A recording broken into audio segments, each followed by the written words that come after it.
350亿台币，月减2.5%，年增居然20.48%。大家注意到，照理说到年底到季底的应该在覆盖出货都出的差不多，居然还可以这样子大幅。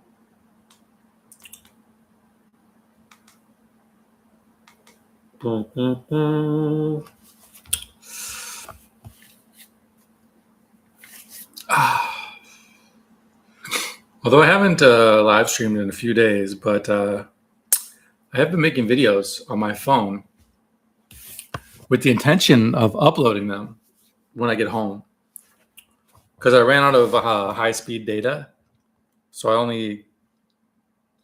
I could just like I have to be on Wi-Fi like to upload something basically. But then I just don't upload them when I get home.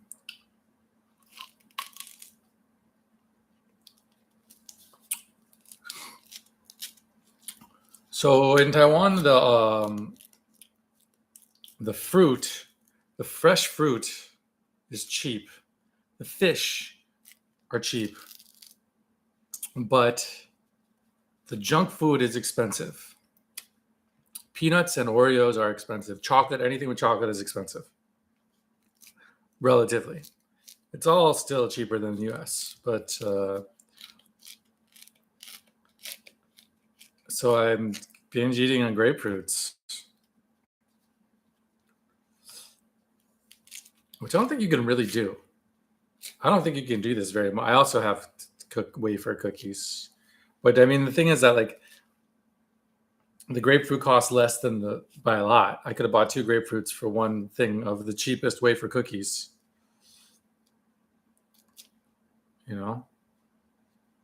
which I think you can get like a pack of wafers in the US for $1. But how much does a grapefruit cost? I don't really know, to be honest. I think it's like $1. But this is 50 cents. Anyways, so right, I might actually go through my videos from the other day and decide what to do with them, because I either need to delete them off my phone or upload them and then delete them off my phone. Those are the 2 options, because they're taking up too much space in my phone,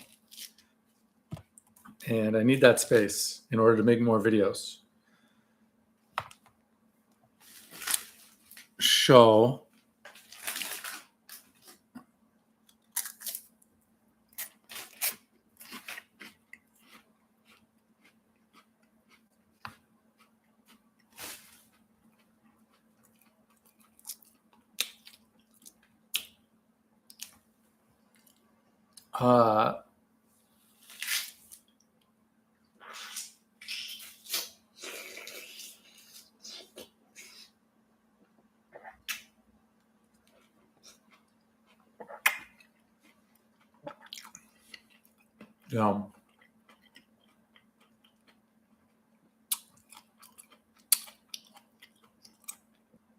so here's so the thing is like because the other day, just to get all caught up, first I had a couple of days where I was just sort of like wandering around like, what am I doing with my life?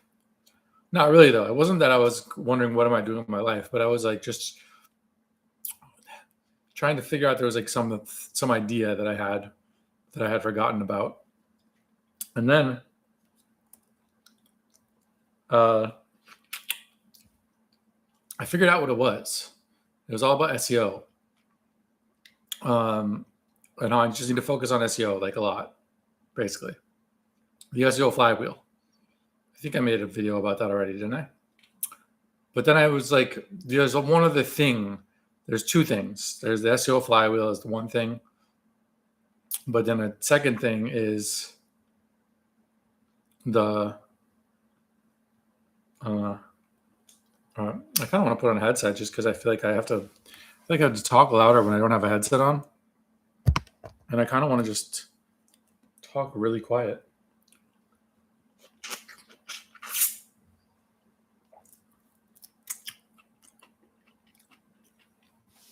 Oh, I'm getting juice on my computer. That's not good. And it's not because I'm worried about people hearing me. It's because just the amount of effort necessary to talk.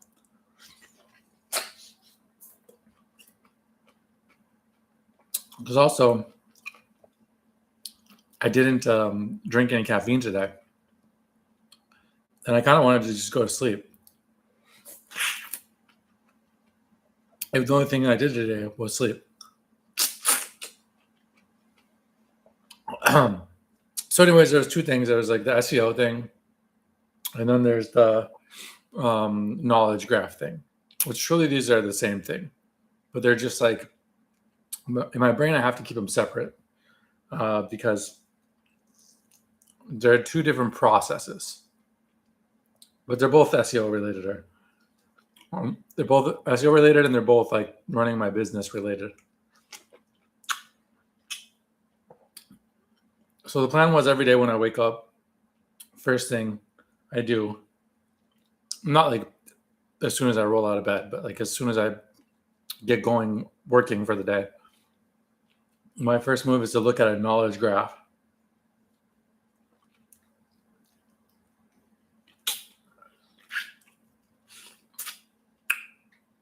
But I haven't done that yet today. And I could do that right now.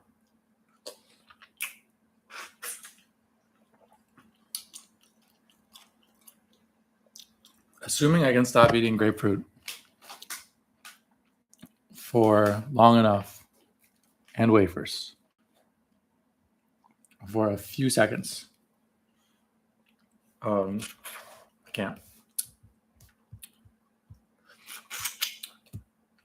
Okay.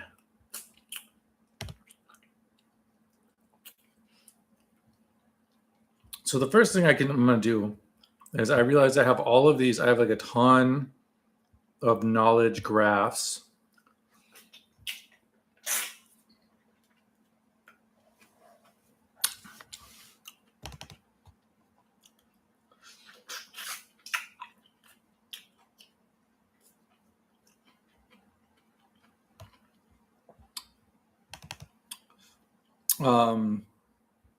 That are about Taiwan, but they're not in the GraphBots directory. So I can't actually see them. In the way that I could if they were in the GraphBots directory. So I'm going to move some of them to the GraphBots directory. Sonar, Awu, Inbound Marketing Taiwan, Yes Harris, SEO Whoops, Com Taiwan, Gremlin Works, Com Taiwan, Leon Online. I think that's the first batch of Taiwanese art companies that I ever did. But there is at least one more batch. There's a whole bunch of these Australian ones, which I always think of them as Macau ones because they ends up Com AU. My brain turns that into Macau.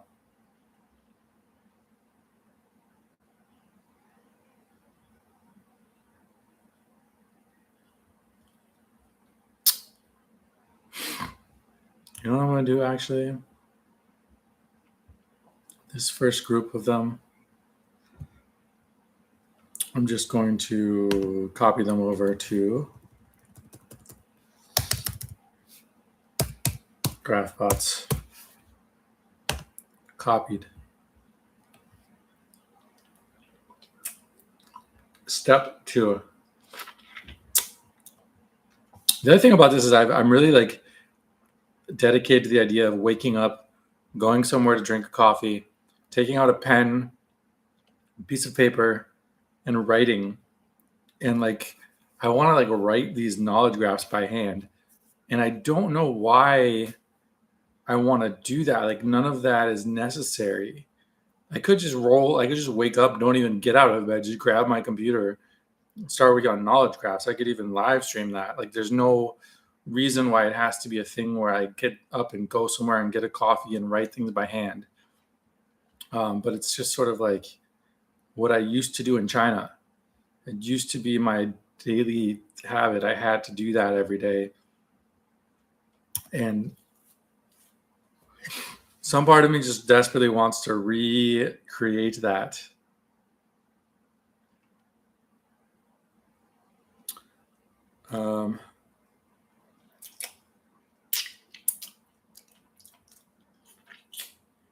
Maybe it's good. Maybe it's not good, though. Maybe it's unnecessary just adding extra bullshit before I get working for the day. Or, like, honestly, the thing is, like, there's no reason to do it by hand either. Like, I should be doing it on my computer.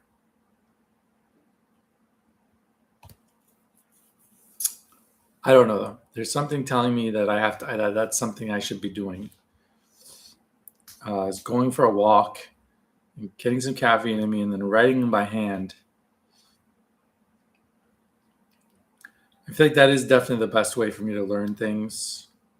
It's definitely the best way to learn things, and also the best way to like really think about whether or not what I'm doing is the best thing to be doing and the best way to be doing it.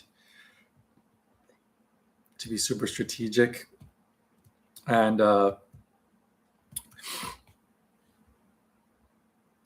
yeah, I don't know.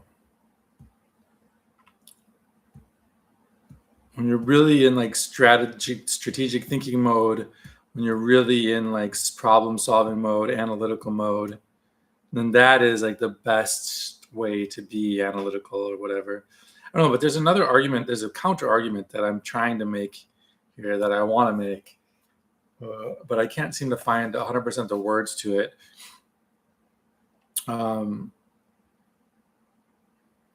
But it's something along the lines of like that I have outgrown that I've actually outgrown that, and it's not necessary. And that possibly it's its own like addiction.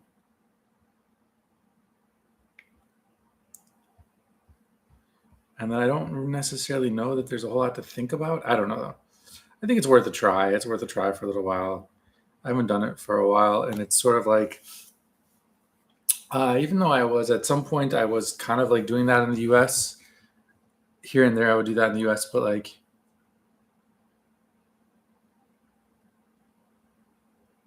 I'm trying to think of why I stopped doing it. Definitely when I moved to Northeast, there was a period when I would always walk up to St. Anthony. Well, I was going to say it was like sort of like it was like a USA thing versus China thing. And that the US didn't like lend itself to that style of living as much because there's less places to walk to, and because Minnesota, it gets cold and stuff like that. But honestly, I think it has more to do with drugs. Pretty sure it has a lot more to do with drugs. It's more just that, like, you know, as I was saying the other day, I'm not sure if I posted that video or not though. No, I don't think I did.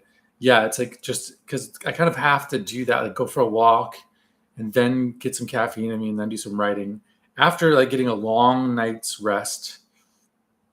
And like being fully rested, and then going for a long walk, and then getting some food, and then getting some coffee, and then writing. And that's like peak cognitive performance. I cannot do better than that, right? But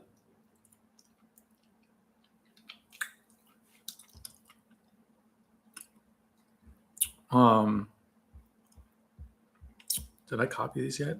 I can't remember if I copied these yet or not.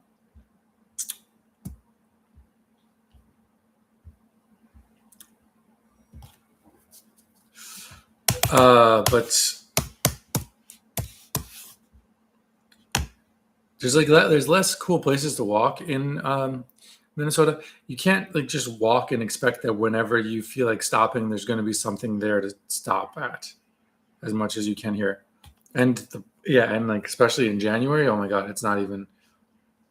But I would do it, and I would do it like in the Skyway and stuff. But anyways, the thing is, it's more about drugs. It was way more about drugs. It was just that like my peak thinking in the US when I was in Minnesota, my peak thinking didn't come from getting a long night's rest and going for a long walk. It came from cocaine.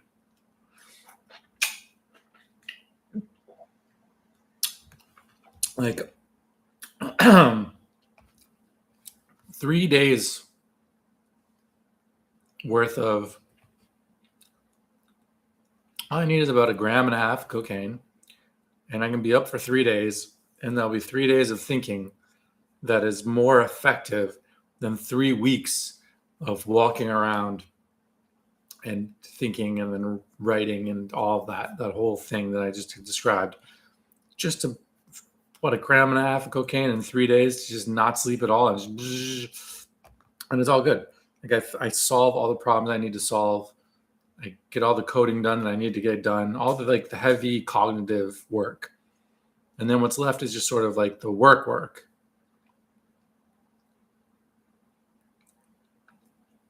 And I can do that.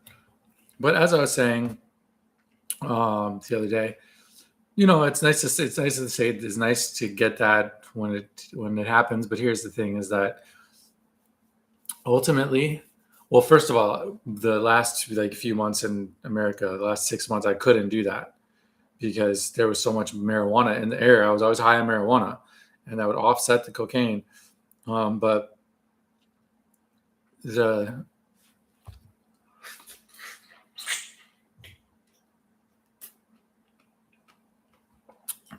other thing is,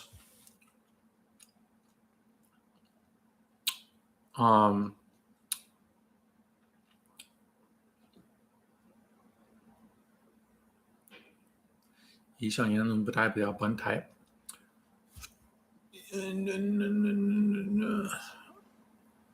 What is the other thing what was I saying exactly? Oh yeah, the thing about cocaine is you have to come off it at some point, or you have to do it every day. Neither of those are good things. Wow, this anchor is, wow. So anyways, I mean, you either have to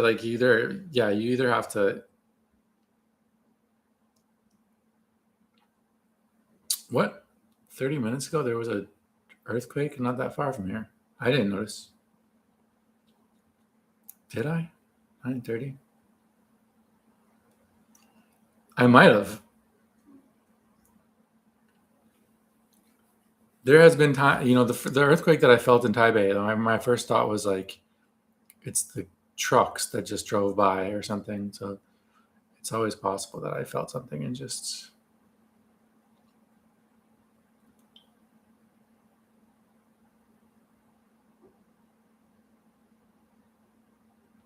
Okay. So yeah, I mean, coming off cocaine does suck. Like the initial come down sucks. But even more that sucks is once you get past, I don't know, just that life is boring, or you always want it, or whenever you get drunk you want it, or it just sucks. And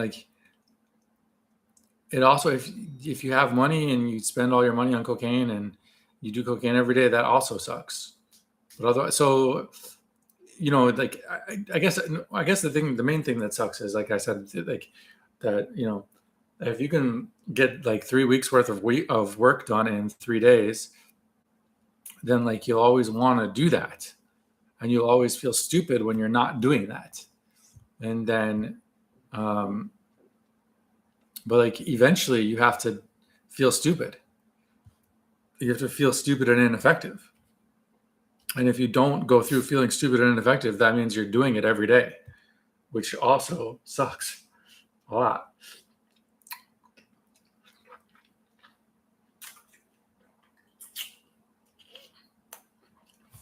So when are you going to stop?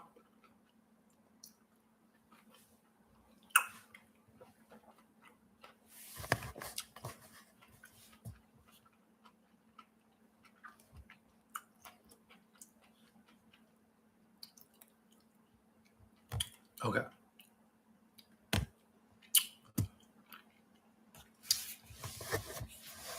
So,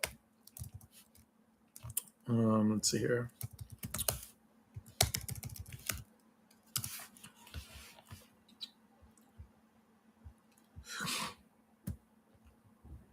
pretty sure I did that successfully.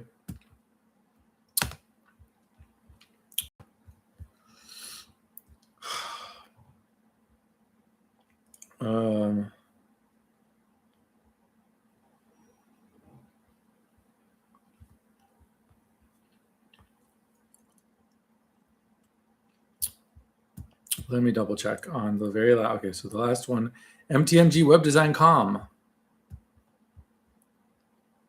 Is it in here? Yes, it is. All right, so I got all the Taiwan graphs in there. Invalid. That one's invalid.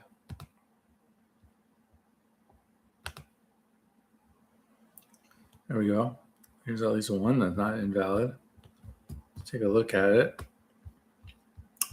What do we got? So yesterday I did one for, who did I do that for? Web 5000. And it was quite interesting because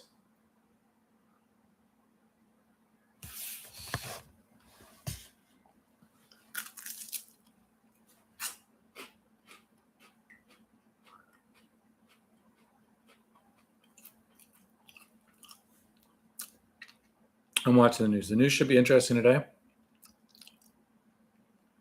because we're going to attack Iran, and we're going to attack Mexico, and we're going to attack Greenland, and we're going to attack Syria, and we're going to attack Cuba, and we're going to attack Venezuela all on the same day.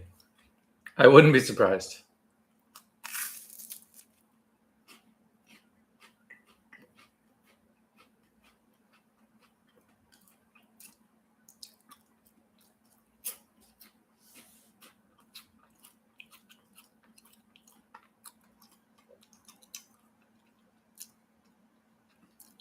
Wow, this news anchor. I need her in my life. Okay, anyway, so what did I do for the one yesterday? It was kind of interesting because one thing that was interesting was from my conversation with ChatGPT. I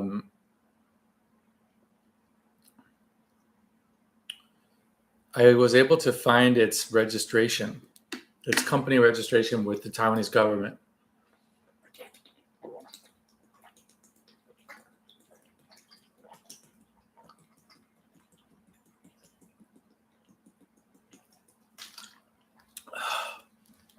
And I can get a URL.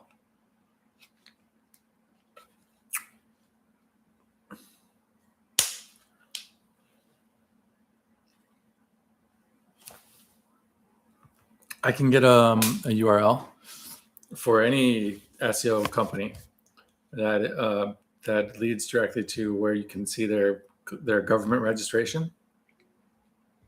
And then also there's a 104 Human Resources Web 104, Human Resources Web 111, which maybe I should look at these things for jobs. Maybe I should. But they both are ways to get information, because this particular company, the Web 5000, it didn't have a LinkedIn, didn't have any, but I could still get like the info I was looking for about it. I could get from the 104 and 111 web. And then I also went on Google or Gemini, and I got like the info, some info from reviews, and I made some extra FAQs for them.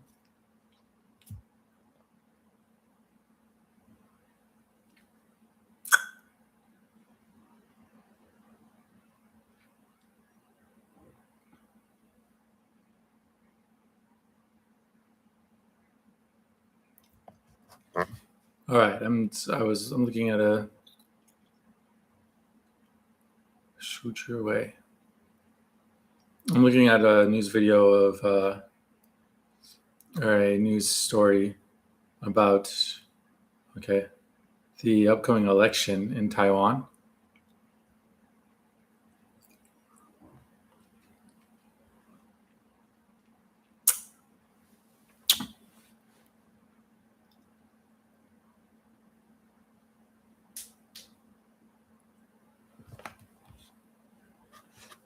So yeah, we'll see what the upcoming.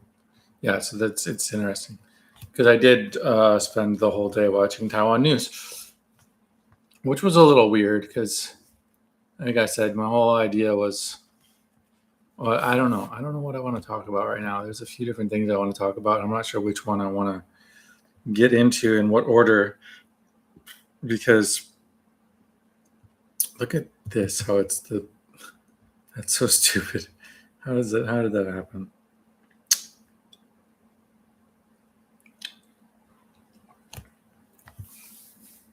Anyways, yeah, they're talking about this upcoming election. And I guess there's a primary going on.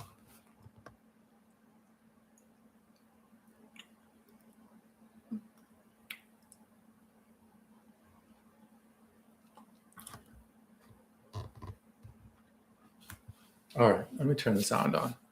Let's watch this little about the. 支持柯志恩，好不好？1月12号到1月17号接到民党的电话，要回答谁？柯志恩。晚间电话民调过后，最快周二早上10点，结果就会出炉，党中央会公布胜出人选。记者综合报道。讲到选战，提前开打，蒋万安推的是免费营养午餐，各县市也跟进，声量是拉好拉满。再来看到命理师甚至点名他2028机会很大。这个宣言解读了这类全国性的话题政策，其实已经不只是市长格局了，他想要累积全国的知名度。我们就是专注在新闻上面。台北市长蒋万安被问到年底大选可能的对手，传出民进党考虑征召行政院长卓荣泰，蒋万安几句带过，一早出席士林区里长有约，毕竟有现任行政资源。Okay, apparently the Taipei mayor. Let's let ChatGPT tell us about it.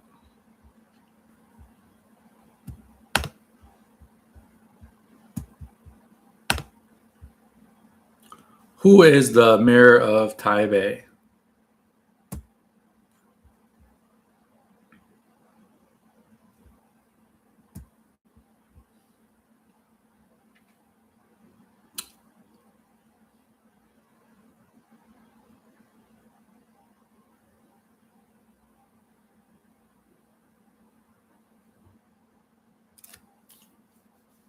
Damn, he's from the KMT? How did the KMT guy win in Taipei? How does that happen? Did he study in America?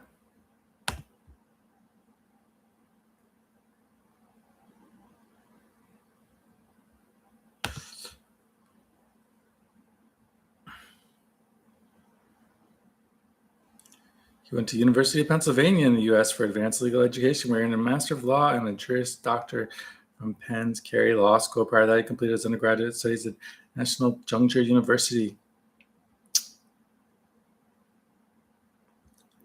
At a corporate law firm in California. Worked as a lawyer in the U.S. Interesting.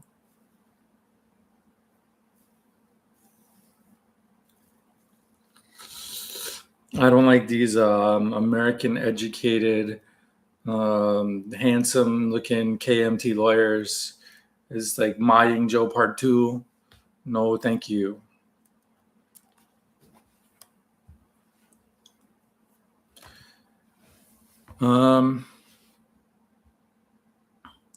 Anyways, I'll come back to that in 1 second. But I want to do something with this because I didn't do anything with it today. So yeah, so yesterday I went to Gemini, I got the reviews, and then I got like I made some FAQs. So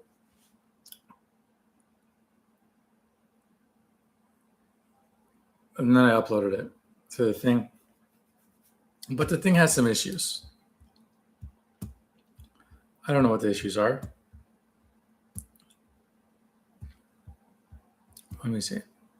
Do I have this? Do I have one? Do I have it open?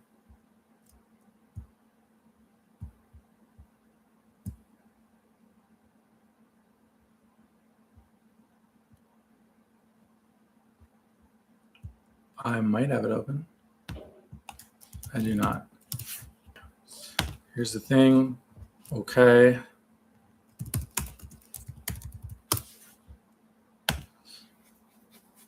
So the number one, the issue is it keeps on trying to embed something, and then it keeps telling me that that thing is forbidden, which is also what my server does when it just doesn't find anything.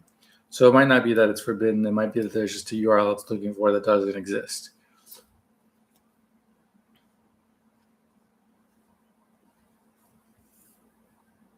Holy moly. Why did the whole thing turn white?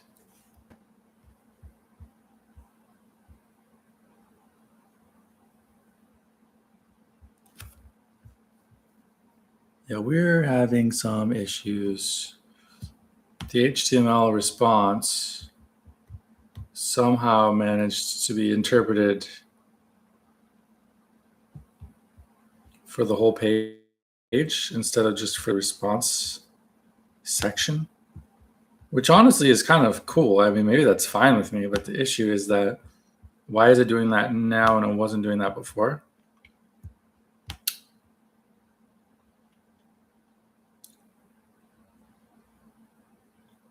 And then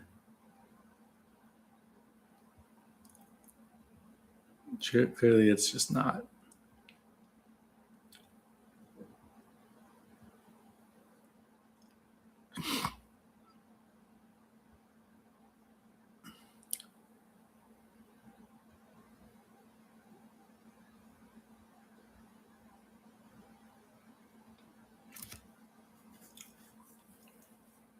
Yeah, there's a lot of issues there. Whole lot of issues, but I'll fix those issues. What I'm more worried about is the knowledge graph.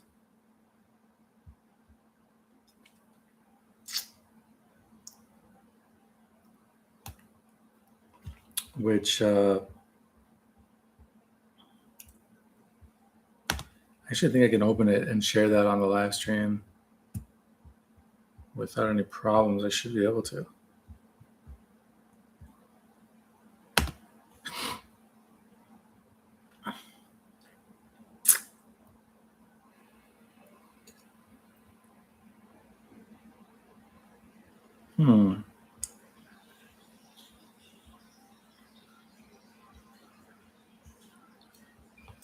No, it is not. It is not in there. I don't know why. And I don't think I can download it from. Actually, I do know why. It's because when I used it on my phone, I didn't put it in there. But I meant to, I guess, but I just didn't. So that was dumb of me.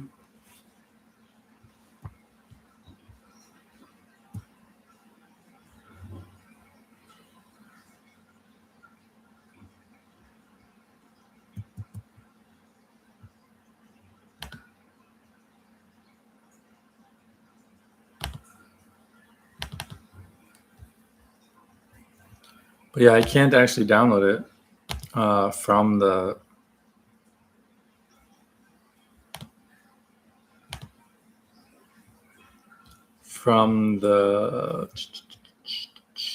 Vector Store. I think I can with the API, but I can't do it through the UI. Anyways, I can switch. I can use my phone to put that in the right place, but I can't do that at this exact moment. He's been serving mayor of Taipei since 2022. 4 years. Let's go back to this.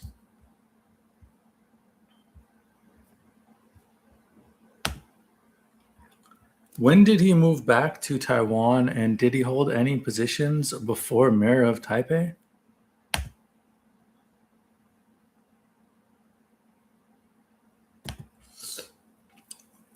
And why is he KMT? That's what I want to know.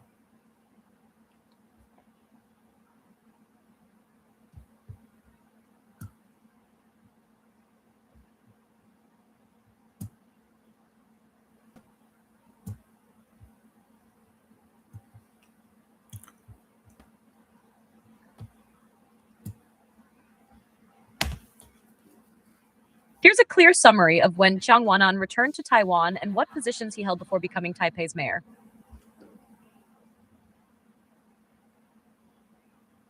Return to Taiwan. After several years working as a lawyer in the United States, including as an associate and then partner in Silicon Valley law firms, Jiang Wanan returned to Taiwan in March 2015 to begin his political career and formally relinquished his U.S. green card at that time, before becoming mayor of Taipei. Before being elected mayor in November 2022 and taking office on the 25th of December 2022, Chiang held these major public roles. 1. Member of the Legislative Yuan, Taiwan's national legislature, elected in 2016 for Taipei City Constituency 3. Re-elected in 2020 and served until he resigned in November 2022 to run for mayor. 2. Legislator focus and roles. During his time in the Legislative Yuan, he worked on committees and policy areas such as social welfare, environmental health, and procedural affairs. 3. Party positions within the Kuomintang. He has held roles within the Kuomintang KM party structure, including membership on the Central Standing Committee and board positions, such as director of the National Policy Foundation. So in summary, after returning to Taiwan in 2015, Chiang quickly entered politics and served about 6 years as a legislator before becoming mayor of Taipei. So how long was he in America? And also, why is he a member of the KMT instead of the DPP?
So he's a direct descendant of Zhang Jieshi, Zhang Jingguo. But if he's a direct descendant, what does that mean? He's a grandchild? Okay, whatever.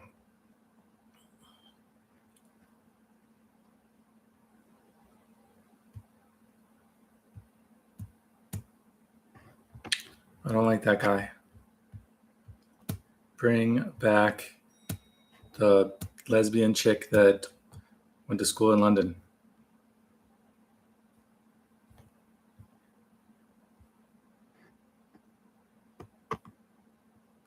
Will there ever be a Taiwanese president that just has been in Taiwan their whole life? Wouldn't that be wild?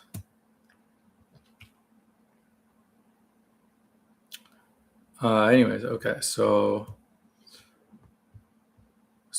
I made that knowledge graph. Let's see what this one consists of here. 无限创意行销.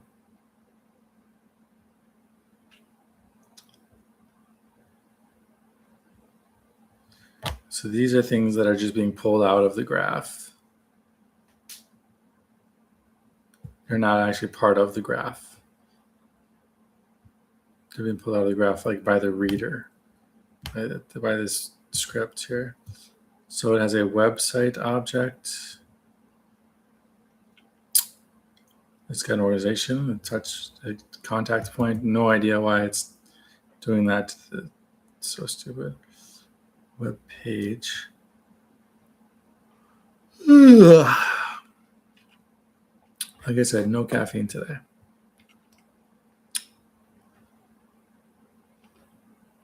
For the first time in a long time. I mean, in a long time, I think.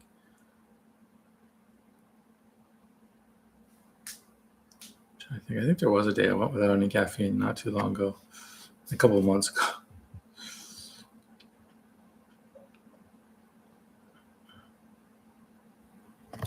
I feel fine though. I do need to figure out where I'm going to live in February. That's a problem, but I feel like hopefully I can get one day of relaxation without it. Well, there's so many different pages. What are these pages? Social media courses, our courses, consultant services. Damn, this guy's got so many pages. William Wong.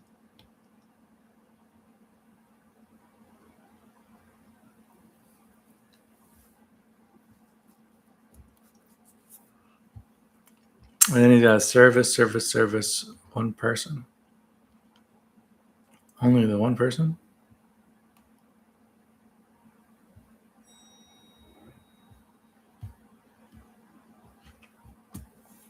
So yeah, I think, so I guess today I'll take a mulligan on this. But tomorrow I'll look at this. I'll look at the website. I'll look at the William Wong website.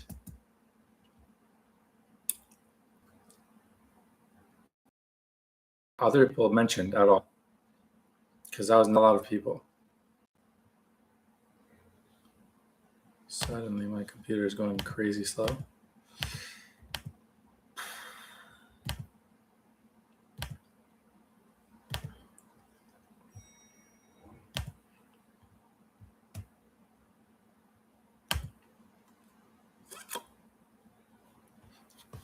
Yeah, so are there other people that work for his company or not? Then, does he have offers? Can I make some of his services into offers? Let's see here. What else do we want to know? Can I get that URL for his company registration? Is he on LinkedIn? How many employees does he have? How many reviews? What are the themes in the reviews that I can pull out? What FAQs can I have? What is his place ID? And what is the link to leave him a review? That's one thing I added to the graph yesterday. That's about it. So, but just generally speaking, I want to just sort of look at these graphs and just think about them. That's the key, just thinking about them. Just thinking about, what is this graph? What is the point of this graph? And then ultimately, I should be able to pull the graph up in this directory that without it being really weird, without it being weird, like it was weird a second ago. Closing that. Closing this. Wow, no matter how many things I closed, there's more things open. No wonder my computer was getting crazy slow for a second there.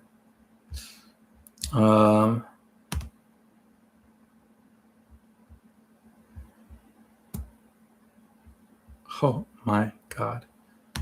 There's just more and more tabs open.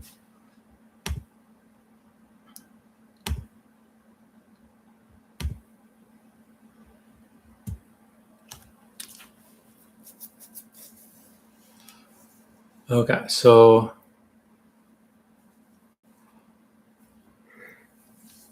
we'll work on that.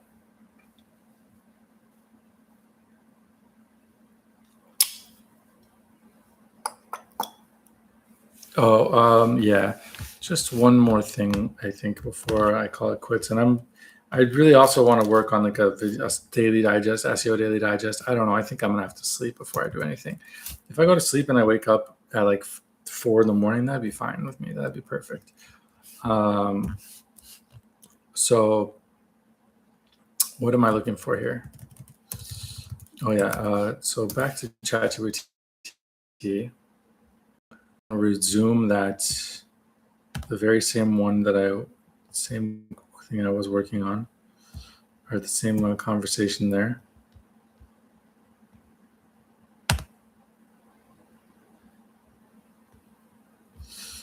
And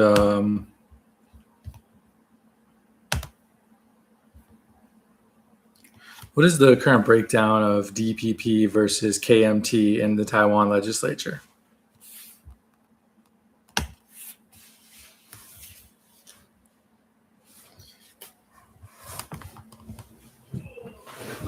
This position got really uncomfortable.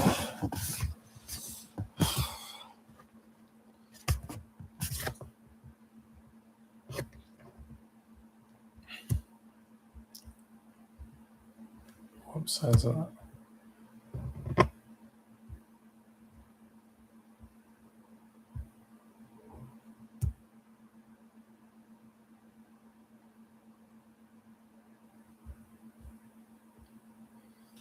Okay, so the Kuomintang has 52 seats, TPP has 51 seats. TPP has 8 seats, and then there's 2 that are independent or others.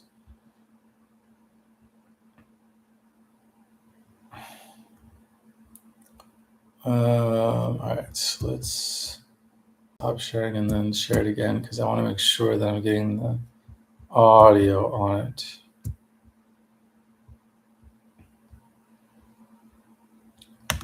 Dude, okay, apparently I still have so many tabs open. No matter how many tabs I close, I still have so many more tabs open. It needs to stop.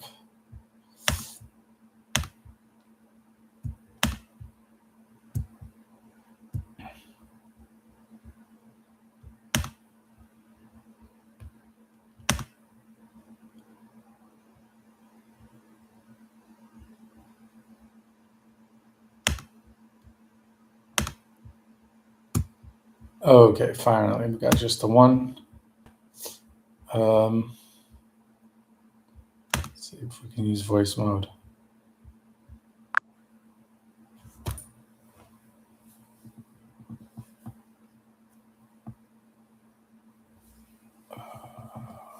What can you tell me about the legislative hearings in Taiwan that happened today?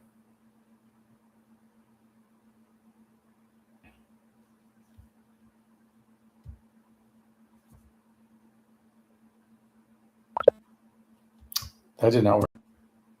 Hello, can you hear me?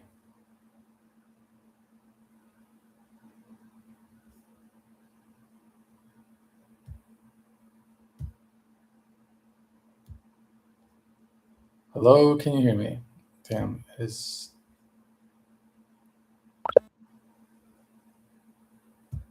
not working. Fine. What can you tell me about the legislative hearings that happened in Taiwan today?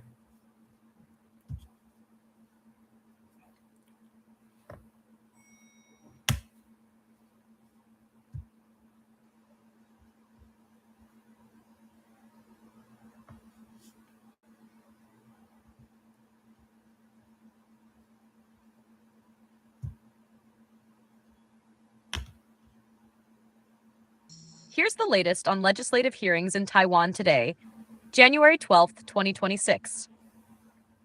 Public hearings scheduled for the presidential impeachment process. The Legislative Yuan has scheduled 2 public hearings on January 14th and 15th related to the impeachment process against President Lai Ching-te, which was initiated by opposition lawmakers after disputes over the Fiscal Allocation and Revenue Act. These hearings are meant to solicit public and expert opinions before later steps in the impeachment procedure. New Taipei City Mayor Hao Yuyi, a KMT figure, commented that the ruling party should listen to citizens' voices during this process. 2. Committee activity and hearings on social policy. On some committees today, e.g., the Social Welfare and Environmental Hygiene Committee, legislators are reviewing cross-party bills, such as the Taiwan Future Accounts Special Act proposed by the KMT and Taiwan People's Party. There's talk about possibly opening additional public hearings on these bills to gather wider social input. Context: broader legislative gridlock. The legislature has been politically contentious. opposition parties have blocked budget deliberation and delayed key executive proposals, increasing the likelihood of using hearings and procedural tools as leverage between parties. If you want what's being said in real time on the floor, live feeds, or specific committee topics right now, I can fetch the latest schedule info from the Legislative Yuan site.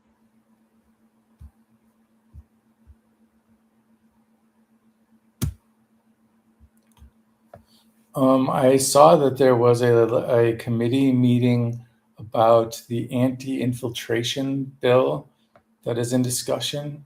And there was also the testimony from the Minister of Defense. Did you find anything about those two?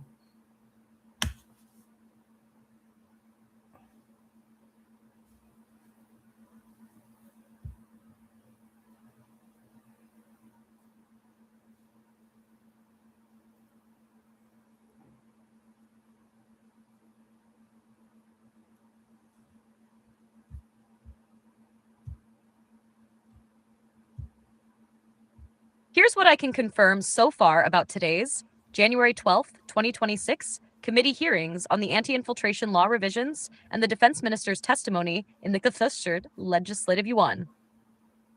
1. Anti-infiltration law revision committee hearing. There was live committee activity this morning in the Legislative Yuan concerning the revision of the anti-infiltration law, often discussed domestically in Taiwan as part of broader national security and security law adjustments. A live broadcast of this session shows the Executive Yuan Mainland Affairs Council appearing before a committee to respond to questions on the draft revisions, likely including anti-infiltration and related national security law adjustments. This aligns with the legislature's ongoing review of security-related law changes and public scrutiny of those drafts, with some opposition voices calling it a sort of anti-infiltration law 2.0 on grounds of potential overreach.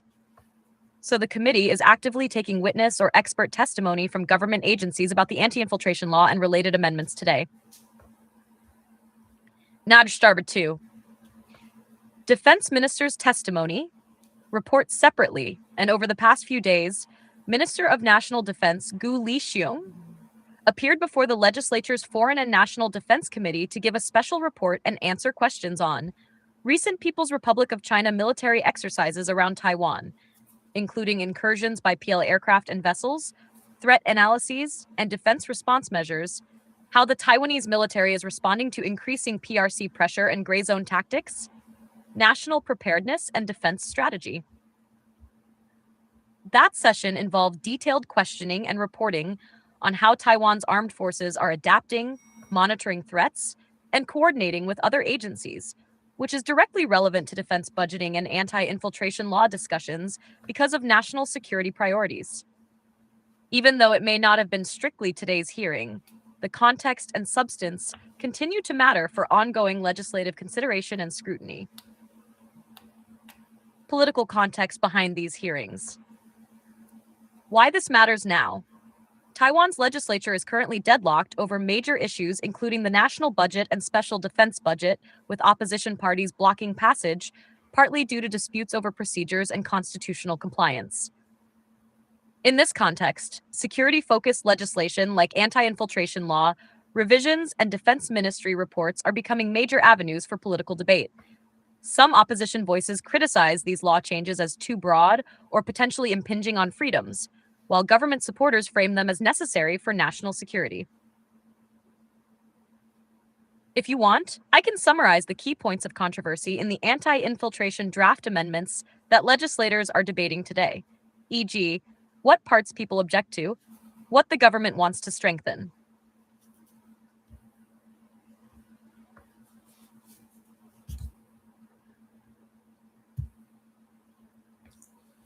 Are the videos of these hearings available on YouTube?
I should take a look at that. Okay, that's gonna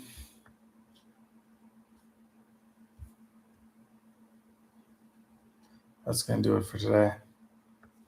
I'm sleepy, which was the whole idea. Hopefully I can wake up early and get some caffeine in me and have a rocking day tomorrow.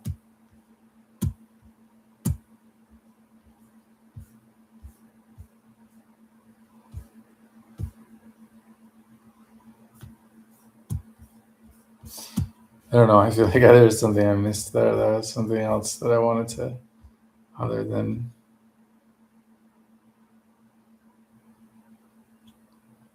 these.